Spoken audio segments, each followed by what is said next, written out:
បុព្វបុរសខ្មែរបានបន្សល់ទុកនៅស្នាដៃអច្ឆរិយៈជាច្រើនដូច្នេះថ្ងៃនេះខ្ញុំបាទសូមពំនាំនៅកំណាព្យបទពាក្យ7មកជូនបងប្អូនទេសនាស្ដាប់គ្រប់គ្នាហើយអ្វីដែលខ្ញុំបានលើកឡើងនេះមិនមែនជាទឹកដៃផ្ទាល់របស់ខ្ញុំទេគឺខ្ញុំបានដកស្រង់ចេញពីសៀវភៅថ្នាក់ទី6ប៉ុន្តែមុនពេលចូលទៅដល់ការអានកំណាព្យនោះខ្ញុំសូមរាយរាប់ប្រាប់អំពីក្បួននៃការតាក់តែងកំណាព្យបទពាក្យ7សូមរងចាំស្ដាប់ទាំងអស់គ្នាបងប្អូករង្វាស់កាបក្នុងមួយវគ្គមាន4ឃ្លាក្នុងមួយឃ្លាមាន7ព្យាង្គខជួនក្នុងវគ្គព្យាង្គទី7នៃឃ្លាទី1ជួននឹងព្យាង្គទី2ឬព្យាង្គទី4នៃឃ្លាទី2ព្យាង្គទី7នៃឃ្លាទី2ជួននឹងព្យាង្គទី7ឬក៏ព្យាង្គទី3ហើយជួននឹងព្យាង្គទី2ឬក៏ព្យាង្គទី4នៃព្យាង្គទី4គោជួនឆ្លងវគ្គព្យាង្គទី7នៃឃ្លាទី4ក្នុងវគ្គមុនជួននឹងព្យាង្គទី7នៃឃ្លាទី2ក្នុងវគ្គបន្ទាប់ខកំណត់សម្គាល់បើសិនជាកំណាព្យជួននឹងឃ្លាទី2រាល់វគ្គក្នុងកំណាព្យ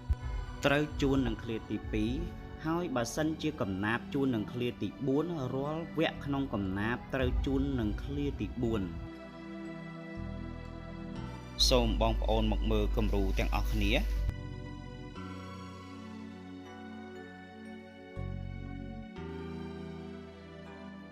ឥឡូវនេះខ្ញុំនឹងលើកយកកំណាព្យមួយដែលមានចំណងជើងថាកតញ្ញូ5ប្រការនៅក្នុងភាសាខ្មែរថ្នាក់ទី6កូនត្រូវតបគុណម្ដាយឪពុក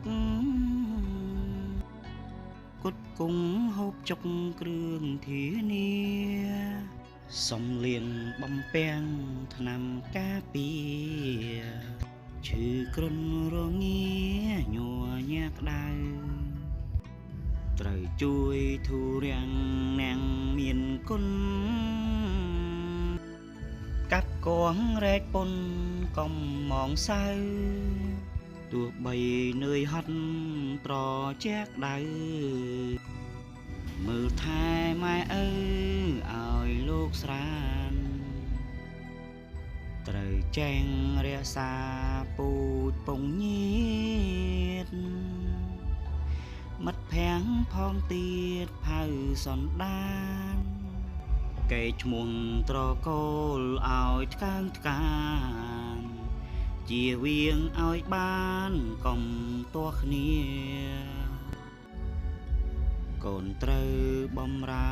នាងមានគុណវាចា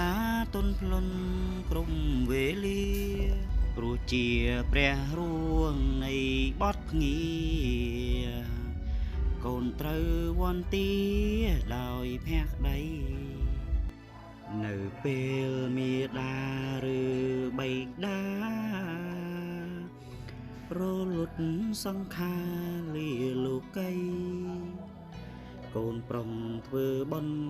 តាមប្រពៃណីបុត្រាបុត្រីត្រូវចងចាំខ្ញុំបាទសូមខន្តីអភ័យទោសចំពោះបងប្អូនគ្រប់គ្នាប្រសិនបើខ្ញុំមានកំហុសឆ្គងត្រង់ចំណុចណាមួយសូមកុំប្រកែកប្រកាន់